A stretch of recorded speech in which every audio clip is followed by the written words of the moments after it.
शैतानिर्रजीम बिस्मिल्लाहिर्रहमानिर्रहीम अलम नशरह लक सदरक व अस्सलामुअलैकुम बच्चों।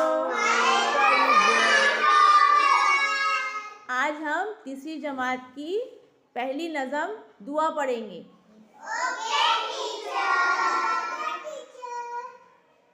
हाथ उठाए सर को झुकाए, हाथ उठाए सर को झुकाए, तेरे करम की आस लगाए, तेरे करम की आस लगाए, हम आए हैं तेरे दर पर,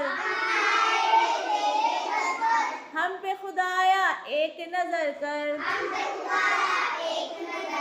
रहमत से दिन फेर हमारे,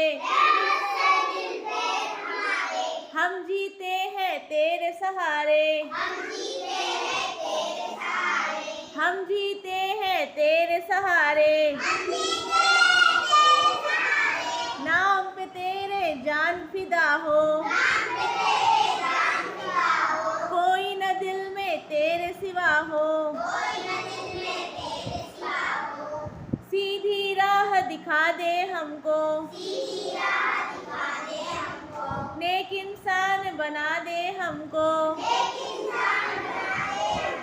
राहत दे दे इज्जत दे दे, इल्म हुनर की दौलत दे दे, हाथ उठाए सर को झुकाए,